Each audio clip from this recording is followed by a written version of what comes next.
1 minute, maybe a minute and a half or so. We're live streaming. How many of you had your family or friends watching it on live stream today so they can vote for you? That's a spirit. That's what we like to see. If you have your cell phone on, turn off the noise part of it. You can leave it on, but turn off that if you don't mind. Thank you. And we're going to give it a few more minutes and let people still come in and grab a seat, then we'll get started. I'll look for your recording sign, and we're on. So welcome, everybody, and it's really nice to see so many non-participants here. So thank you all for coming and joining us today, and thank you for supporting the University of Texas 3MT competition.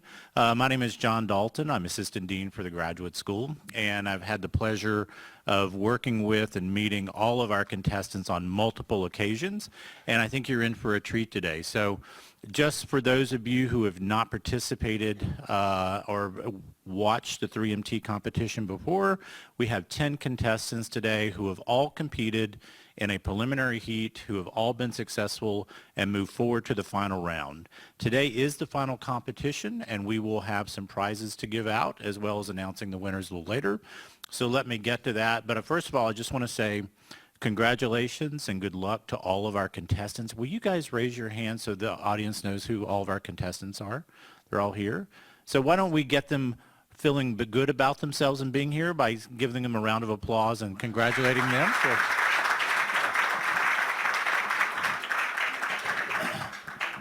So we do want to give out special thanks to the Graduate Coordinator Network.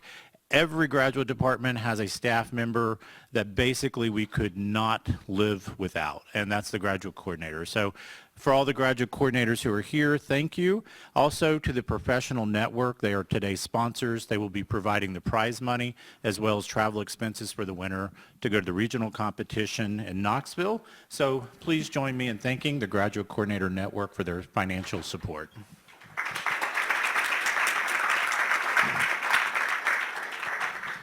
And just as an incentive and a reminder, the top prize today receives $1,000. The runner-up is $750, and the People's Choice Award will be $500. For those of you watching at home and for those of you in the audience, the People's Choice Award is your decision. Right after the last contestant presents today, on the screen and on your screen at home, you will see a number that you can text in your vote. There is no limit on the number of times you can vote for a person. So moms, get your thumbs warmed up and get ready to vote. We will be announcing that along with the winners of the first and second place. So what I want to do, all of our contestants have done this multiple times, but I just want, for those of you who may not be familiar with 3MT, this is an international competition. Every major university in the country pretty much participates in this process. It's been around for quite a while, and we hope to send our winner to be very competitive at the regional level, which is the southern part of the United States. So if you take Texas, you draw a diagonal line all the way to Maryland. Everything below that is our region. And so we will be competing, having our representative there next week. I do want to take a minute to go over the rules. And the rules are based on the international competition. So all of our contestants today have prepared a single static slide. It cannot move, it cannot make noise, it cannot have hyperlinks in it, but it is up to them.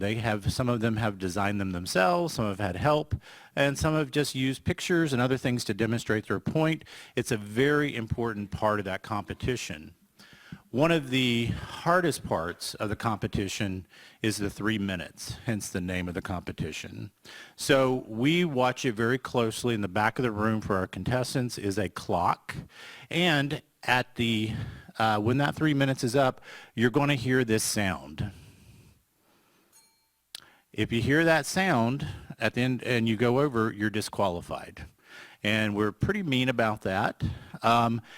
If you start, and the way the contestants work, once I give them the cue to start, they will come out to the presentation platform here, either by a gesture or by a word. That's when the clock starts. If we have a technical problem and for some reason the clock doesn't start, you will hear If you hear that, stop talking. We have a technical problem, okay? So remember, anytime you hear the bell, stop talking, okay? And then we will reset the clock and ask you to reset your presentation. We'll give you a couple of minutes to get everything together, okay? I will say we have 3 judges that I'll introduce here in just a second, but their decision is final. Anything that goes on today, any decisions that are made, including the winners or disqualifications, whatever the judges decide is final. Okay, and we'll go over, I won't spend a lot of time on the criteria, but I'll give you a minute. All of our contestants are very familiar with the criteria, but we're looking at basically having experts in these academic areas present their research to those of us who are not experts in those areas, and having us understand it and to get excited about it and to want to know more about it, okay? And these are the judging criteria, things that the judges are looking for, and basically the presentation skills. The slide, again, is a very important part of that. The judges will be taking the slide to the deliberation room, and they'll be taking a closer look at those slides as they talk about each of the contestants and their presentation and how it enhanced or not the presentation, okay? So let me take a minute and introduce our very distinguished panel of judges. We are fortunate. First of all, we have David Greene. David is Media Relations Manager in the City of Austin. David, if you would wave to everybody, thank you. I should say all 3 of our judges are what I would consider communication experts. They've all been in the field of communication for a very long time. I actually don't know if I know all of your academic credentials. Do any of you have degrees in engineering? No? No? Do any of you have degrees in pharmacy? No? How about the sciences? Okay, they're perfect for what we're doing today. All right. Our next judge is Judy Maggio, and I will say, Judy, I've been a fan for a long time. I've watched Judy on the Anchor, the Evening News, and various news broadcasts, and so it is a real honor. And I know you're actually still affiliated with the university, some with KLRU, and so we are so happy to have Judy Maggio join us. It's nice for you to be here. And Gary Susswine is a good colleague, and I've enjoyed working with him over the years. And if you see things that come out of President Fenves' office, you can bet it has Gary's fingerprints on it. He is our chief communication guy for President Fenves, has a wonderful team, and they make the university look really good. And Gary told me if he has to leave today, it's not an insult to any of you. It just means there's something going on at the university that he needs to respond to. He's always on demand. So thank you, Gary.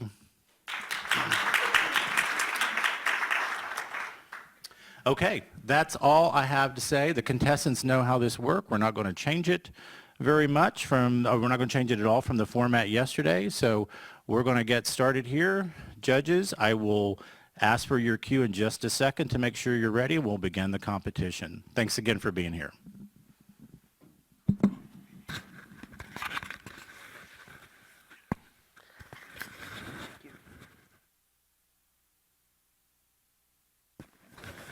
Judges, are we ready?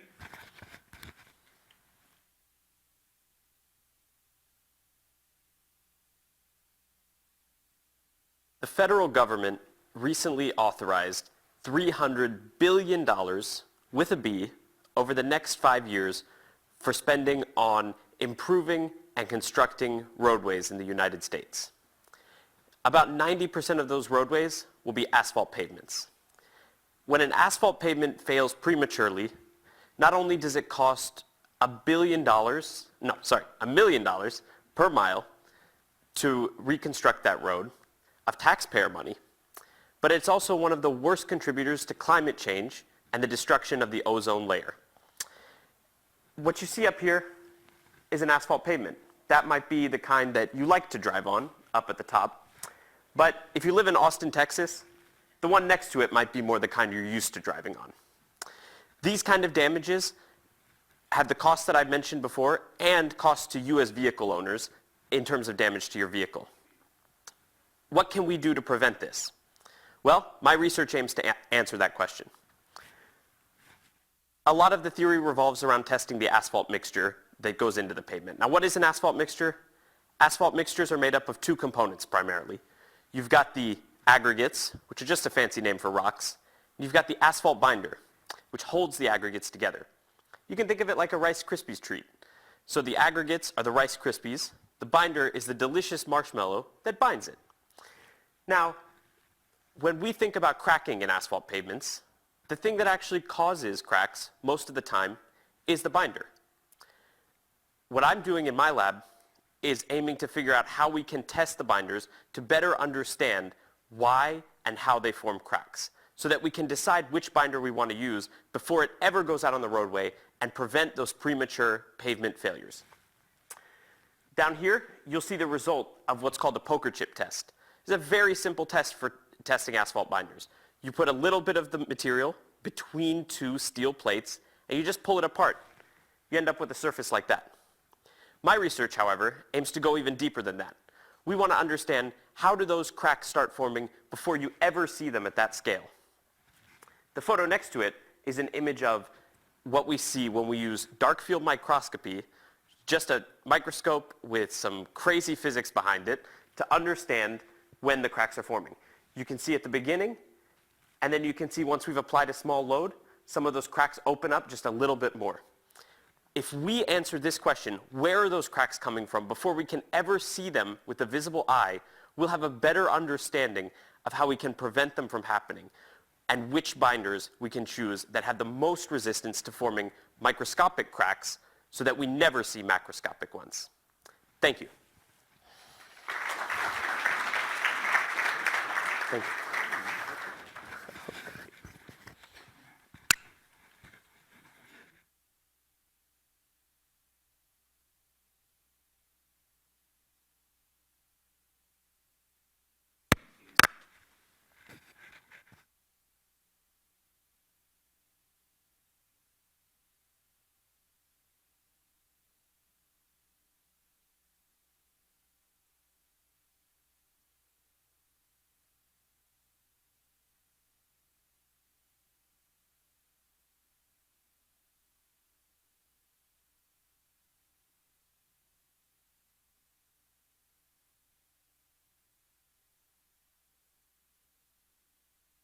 Good afternoon, everybody. My name is Eri.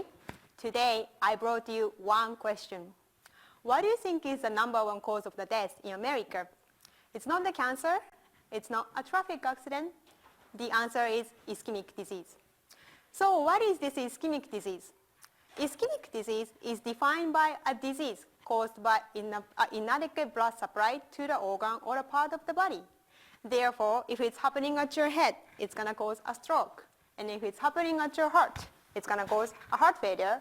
And if it's happening at your limb of your body, it's going to cause a peripheral vascular disease. And this peripheral vascular disease is my target disease. When you need to think how to treat this disease, you first need to know why people develop this disease. One of the main reasons why people develop this disease is because of their bad eating habit.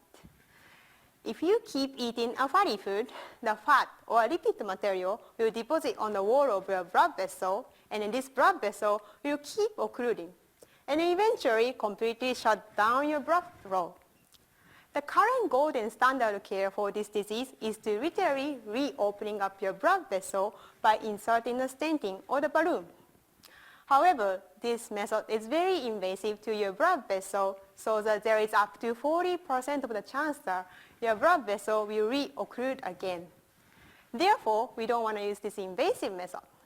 But how to treat this disease without touching to the blood vessel? The answer is a protein therapy.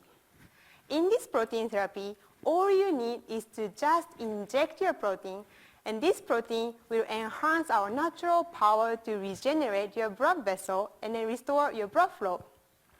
The name of this magical protein is called transmembrane stem cell factor, and this protein is usually used for regenerating your blood cell, and nobody wanted to use this protein to regenerate your blood vessel.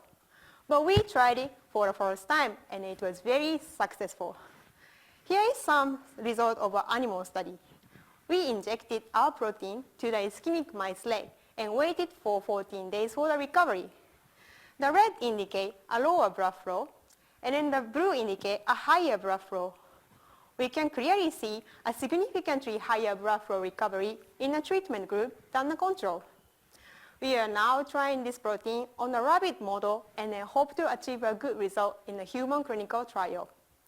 At the end, I would like to finish my presentation by saying that the future is not that far when we can treat this ischemic disease by just injecting the protein.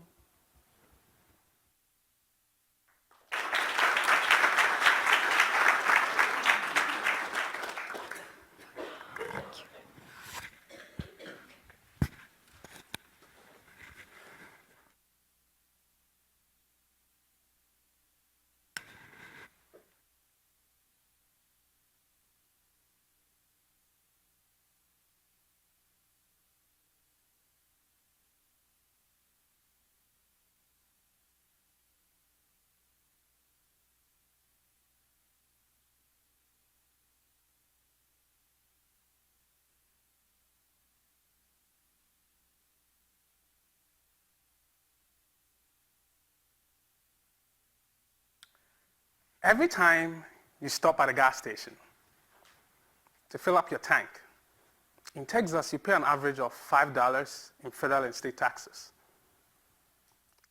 Every time that you go to the DMV to take a picture for your driver's license, you are paying taxes for infrastructure.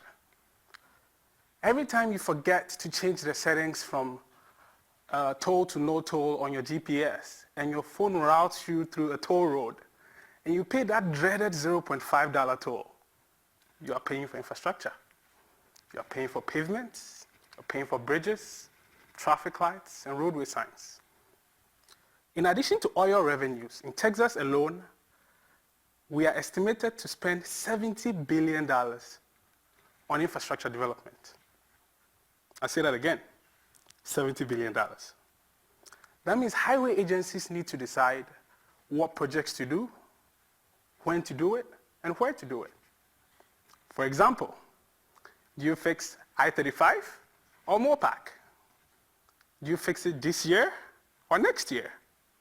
Do you take the entire road off? Or do you do some patchwork, like the potholes, and just fix it, and just wait?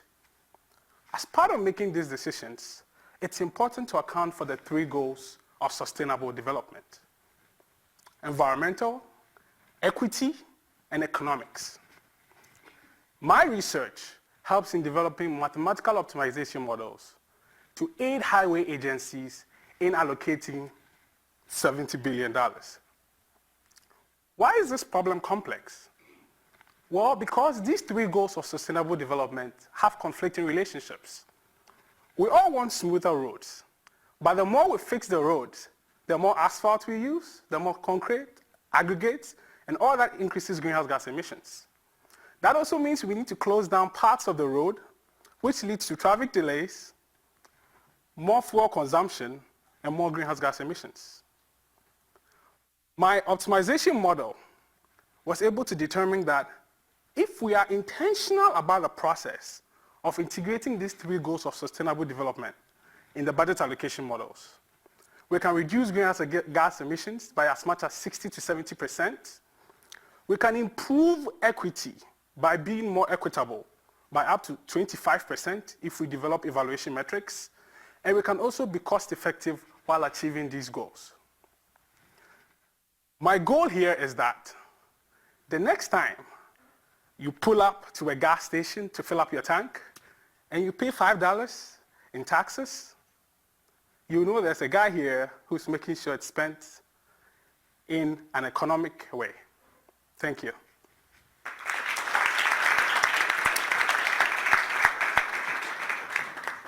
Oops, I always forget. I always forget. I always forget. Okay, thanks.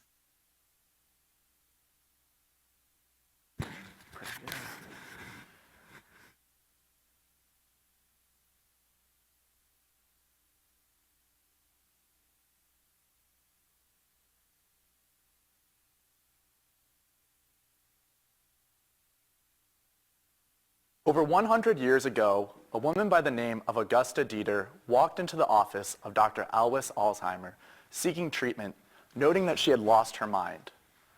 Upon her passing, an autopsy revealed severe atrophy of the brain and distinct plaques in its tissue. This was the first ever known diagnosed case of what we now call Alzheimer's disease. Unfortunately, those diagnosed with Alzheimer's disease today have no better chance at survival than Augusta did in the year 1901. Alzheimer's disease is the sixth leading cause of death in the United States and is one of the few diseases that still cannot be prevented, slowed, or cured. In fact, every minute in America, one new person is diagnosed with Alzheimer's disease. Thus, this has led to a surge in scientific research over the past decade in this field. And yet, there still is no cure. Why? This is due to the complexity of the disease. You see, Alzheimer's disease is triggered by the aggregation of a protein called amyloid beta. Now, amyloid beta starts out as a singular protein, which we call a monomer.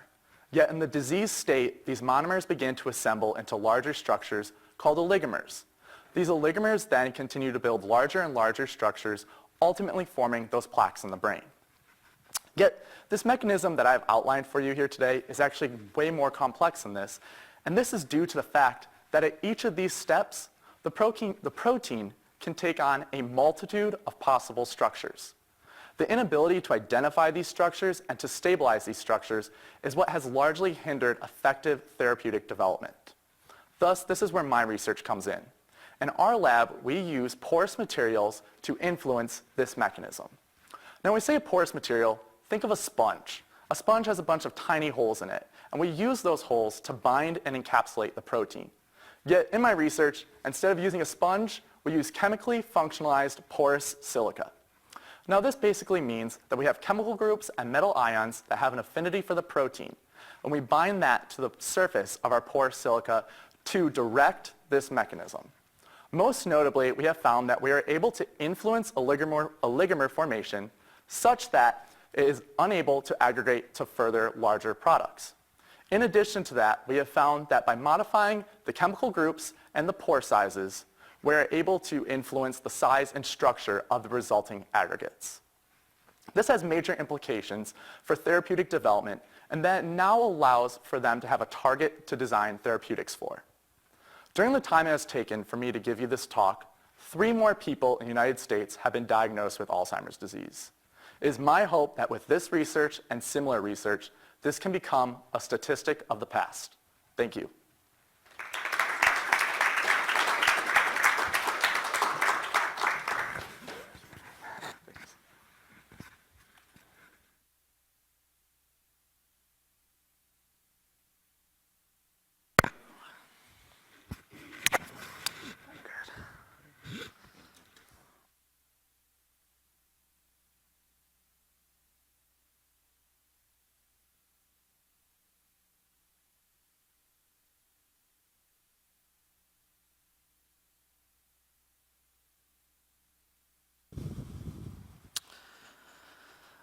It has been less than 100 years since we developed the first true antibiotic, penicillin, which has saved over 200 million lives in its brief history.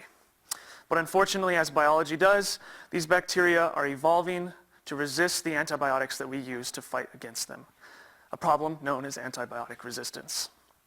It is predicted that by 2050, nearly 10 million deaths per year will be caused by antibiotic resistance, even outpacing cancer mortality rates.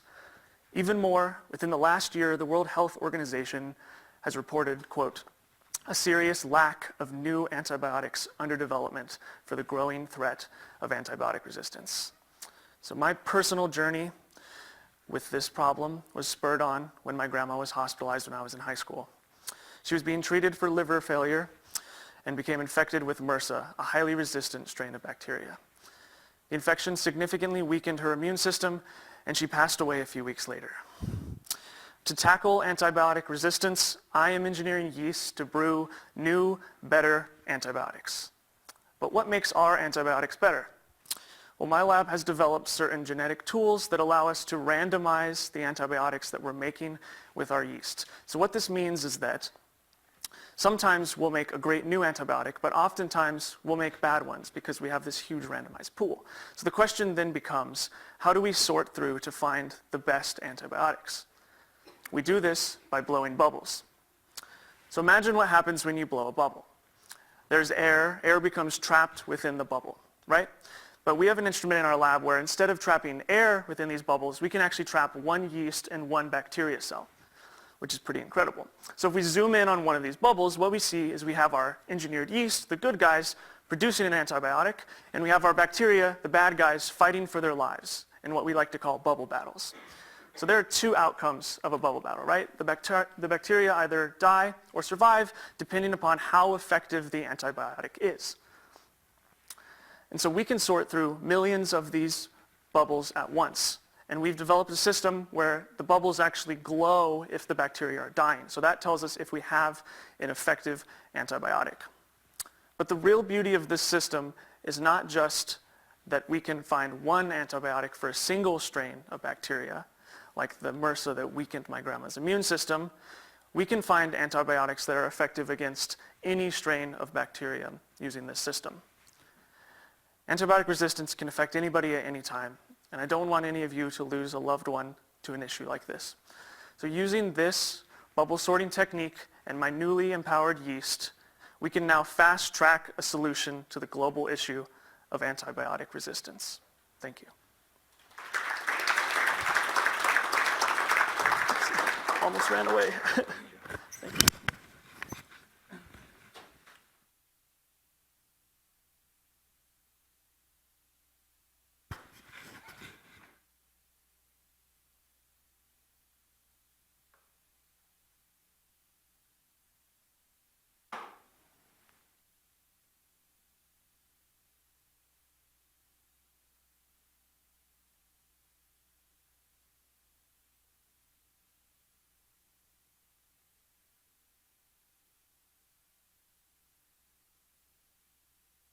In 2016, Congress passed the Cancer Moonshot Initiative.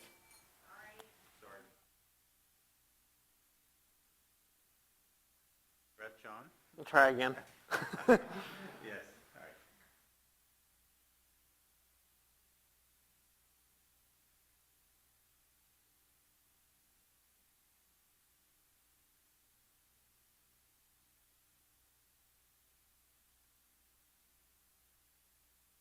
In 2016, Congress passed the Cancer Moonshot Initiative. Now, the idea was ambitious, but clear, that the country that put a man on the moon could, if we applied the same resources, energy, and charisma, find a cure for cancer. But I actually think the analogy between cancer treatment and space travel goes far deeper than that. You see, when we develop new therapeutic treatments for cancer, we typically invent new molecules. Then we go through a sequence of tests to determine how effective each of those molecules is at killing tumors. Now, that's a needle and haystack paradigm at best, and we act surprised when those molecules we develop are only modestly effective. We were able to reach the moon not when we found a single miraculous part, but when we rationally combined many parts. Engines, sure, but also platforms, pumps, wings, and more. I applied this same logic in my research, but to the problem of treating cancer. I developed new therapeutic materials for cancer. Specifically, I developed nanoparticles that are combinations of multiple therapeutic molecules in an effort to combine the things that are the best about each of those individual molecules. In the example shown here, I combine a targeting molecule. That targeting molecule is optimized to recognize surface characteristics of a tumor so that it can target it. But I combine it with an environmentally responsive molecule that is able in circulation to bind very tightly to chemotherapeutics. But when inside the cell, it releases it, allowing it to treat that cell.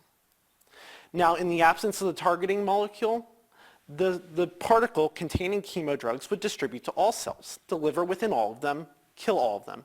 It would still be nonspecific, giving the same side effects we have today.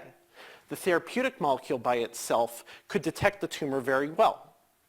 But in the absence of the drug and the responsive molecule, it would be unable to deliver it. Only together are they both therapeutic and specific. In the first 3 years of my thesis, I focused on platform development. I optimized my new chemistry, shown here, and demonstrated that in proof of concept that we could get optimal amounts of targeting and environmentally responsive components. In the final 2 years, I invented new tests to determine how this material will perform in blood circulation, in healthy tissue, in tumor cells, and once it enters the individual cancer cells. I believe that in the future, it will be a modular and rational combination of multiple therapeutics that is a cure for cancer, not a single miracle drug. Thank you.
Daniel was a 29-year-old healthy young man. He went swimming in the pool with his girlfriend one beautiful afternoon. He dove into the pool, and in one tragic second, he hit the edge of the pool and shattered his spine. As a result of that incident, he injured his spinal cord, lost his ability to walk and swim. He has to sit on a wheelchair. He can move his arms, but he's lost his hand function. Among everything that he's lost in that 1 second, which one do you think he misses the most? The ability to move his fingers by his own will. In fact, when surveyed, about 80% of tetraplegics, meaning people who have lost function in both arms and legs after a spinal cord injury, rated hand function to be the #1 factor that would improve their quality of life. This ranking was comparable to voluntary bowel and bladder movement.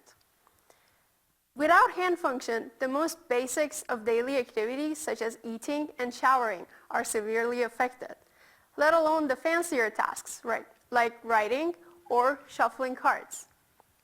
Throughout the years, assistive devices were developed to help these people regain partial independence. Earlier devices included reachers with only open and close functions. Later on, more complex devices were developed that could move different joints of the finger, like the one from my lab. However, pure advancements in mechanical design without clever control methods have not proven sufficient to even come close to the dexterity levels of humans. This is where my research comes in, to act as the brains for these fancy fingers.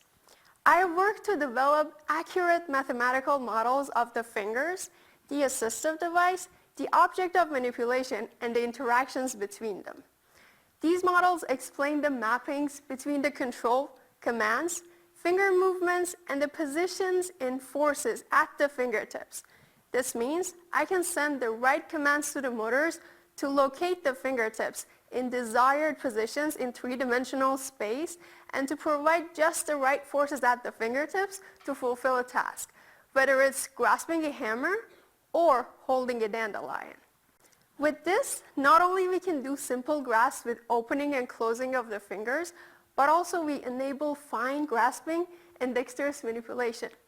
Hopefully, this will help people with hand disabilities regain independence in grasping and manipulation tasks. Who knows, maybe one day, spinal cord injury will not keep Danielle from being the dealer in a poker game on a beautiful afternoon. Thank you.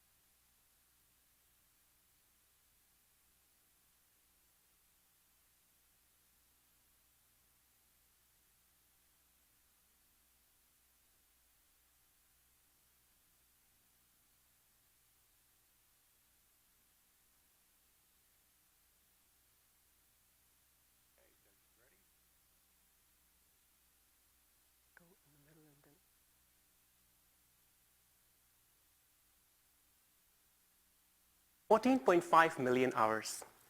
That is the amount of time people in the United States lost stuck in traffic in 2014. That's equivalent to 42 hours per working person every year. So a question for us is, how do we solve congestion? Express lanes, which are the focus of my research, are one of the tools on our path to a congestion-free world. These lanes provide reliable travel time in exchange for a toll. However, toll operators and transportation planners face a challenge on how to operate these lanes so we can actually reduce everyone's delay. The recent headlines show that in Washington, these lanes are moving 15 miles per hour slower than what was planned. And in Virginia, the toll rates have reached as high as $47. Paying for that is like buying a new pair of shoes every time you go from home to work. The key culprit in this is our lack of understanding of how drivers behave.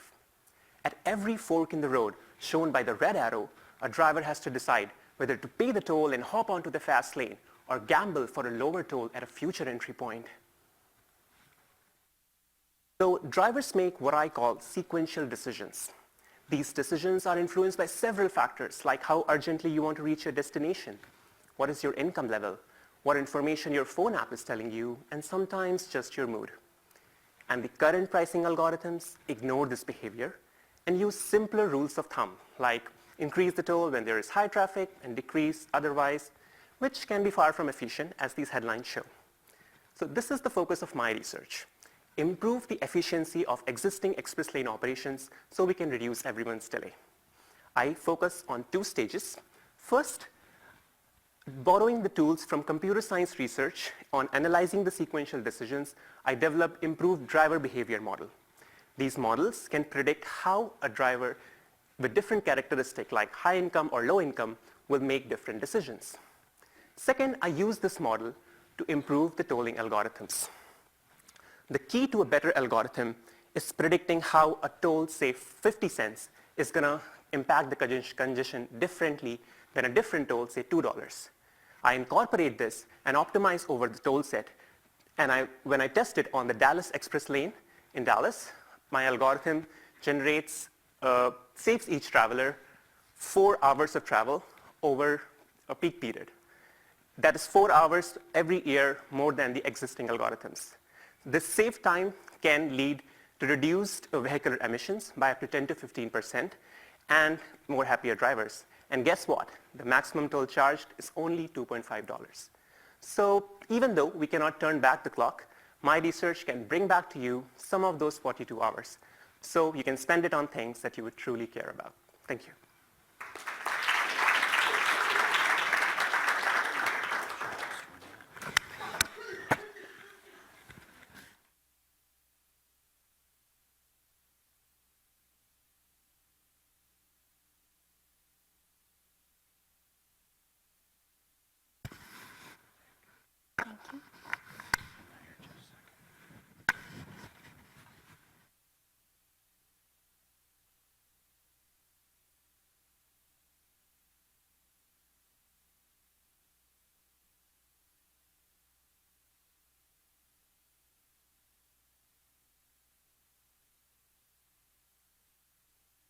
I'd like to start off by asking you all a question. How many of you guys have ever experienced a burn while cooking on the stove? Raise your hand. It's quite common, right? And quite painful. So now I want you to imagine that you're inside of your vehicle, but you're trapped. You're unable to move or escape. The car is quickly catching on fire, and it's only a matter of seconds before your body is covered in blistering burns. Well, you might think, well, how often does this actually happen? Well, it actually happens more than you think. Over 60% of all U.S. hospitalizations are burn-related. Unfortunately, when our body is compromised in such a way, it initiates a cytokine storm, which you see here. These are small molecules within our body that activate an immune response. The immune response is triggered by infection and causes swelling of the tissues, as you see here.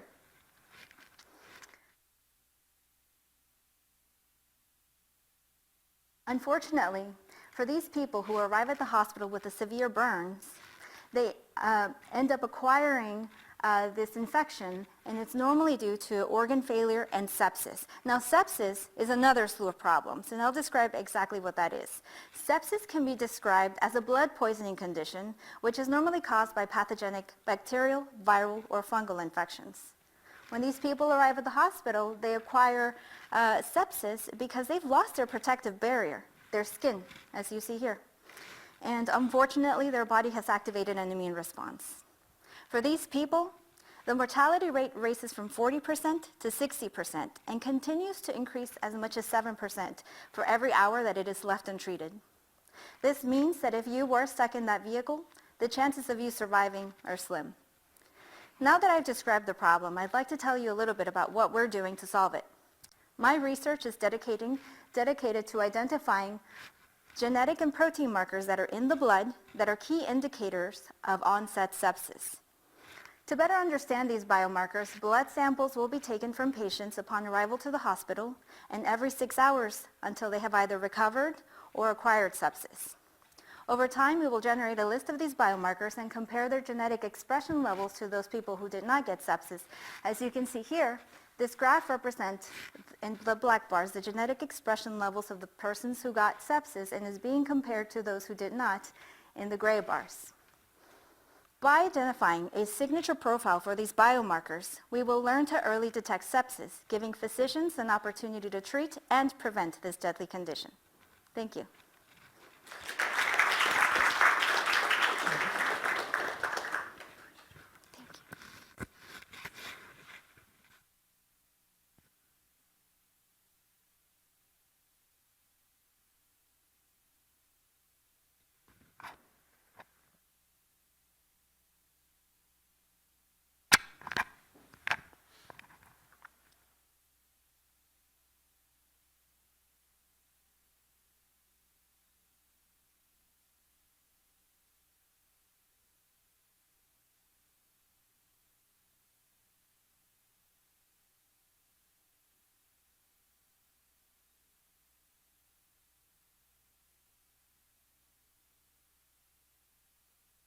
Hi everyone. We are lucky to be living in an era where capturing memories and forms of images and videos is possible. It happens sometimes that the video we capture looks shaky or looks distorted, so we end up deleting it later on. Wouldn't it have been great if our phone notified us that, hey, the video you just captured looks distorted? In many instances, recapturing the same scene is possible, and hence those memories don't get lost. My goal in my PhD is to achieve that by measuring automatically video quality in a fast yet reliable way. This problem is actually important to many people besides consumers. For instance, think about engineers working hard trying to create for us better and better cameras. They also need a way to evaluate video quality reliably, right? So, how to measure video quality? What I was able to find was that if we take a video and we process it the same way our human visual system does, and then we look at the statistics, this can provide very relevant information related to quality. For instance, the statistics of good quality videos are very different than the statistics of bad quality videos. So I used this information to build a new model that can automatically predict video quality for me. The next question was, does this model work? In order to answer that, I needed a database that contains videos and associated quality scores. I created the largest video quality assessment database because everything's bigger in Texas and because we want a database that represents the real-world videos in a good way, meaning that it is diverse enough in terms of the content and also encounter distortions. The database that I built had around 600 videos captured by more than 100 devices by 80 different users that have different expertise and shooting styles. The scenes in my videos came from 45 different countries and also from a space shuttle to make sure that our friends in the outer space are as well covered. The next step was to obtain these quality scores. To do so, I launched a survey where more than 5,000 participants across all the 5 continents provided me with quality scores. This resulted in more than 200,000 quality scores. With this very large and very representative video quality assessment database, I was able to verify that the model that I built allows me to predict the scores of the videos in a reliable and also in a fast way, and hence being able to notify the users when a distortion in the video occurs will soon be possible. Thank you so much.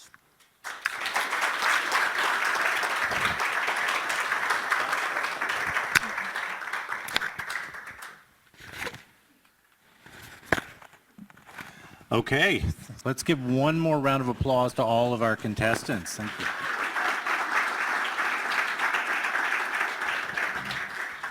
We now have an opportunity to vote for the People's Choice Award. We're going to ask the judges to wrap up their notes, and we're going to go back to the deliberation room. The People's Choice Award, if you go to this website, will be open for the next 15 minutes. So you have 15 minutes to go in and vote for your favorite presenter today. It'll be closed in 15 minutes, okay? Judges, and then we should have your results. I think that we'll probably be back here in about 45 minutes to an hour. So we will be live streaming. Any of the contestants that can join us then, we hope you will.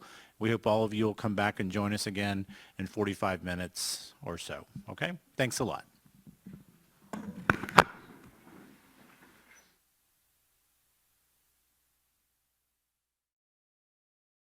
Our esteemed social media guru here, get us all set. Okay, looks like we're ready to go. So let me just say that, I've watched many of you present 2 or 3 times. All of you today, you took it up a notch. And some of you, I think I even told you, like, that was your best time yet. And I meant that because you guys really stepped it up. I was really proud today. Thank you for taking all the feedback. Those of you who did the work, came to the workshop, came to the dry runs, you listened, you did good, you incorporated all that, and I think it paid off for you. So what I'd like to do now moving forward is I just want to thank our judges one more time because they had a tough job. So thank you all. And I want to ask our judges to come down as we announce the winners since they made the hard decision.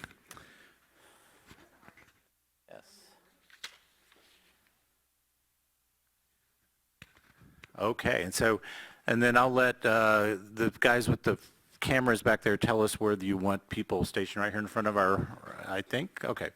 So we're going to start with the People's Choice Award.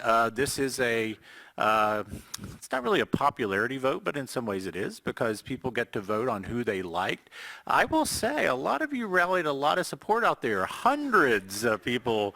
I don't remember. Daniel, how many people voted in People's Choice overall? 350 people. That was some good votes. Our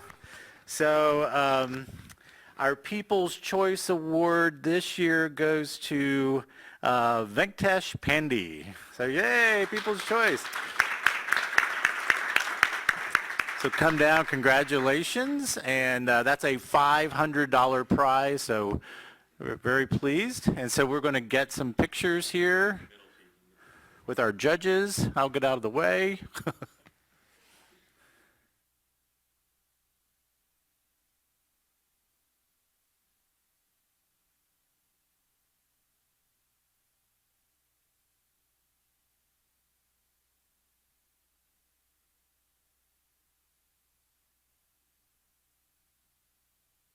Okay.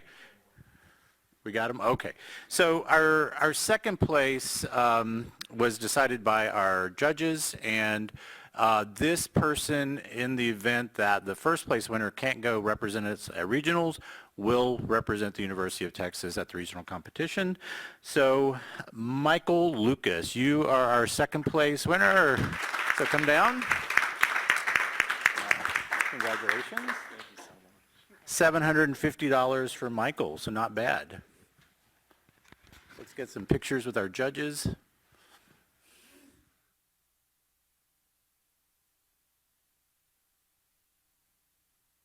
And the winner of this year's 2019 3MT at the University of Texas goes to Kevin Reed. Kevin, congratulations.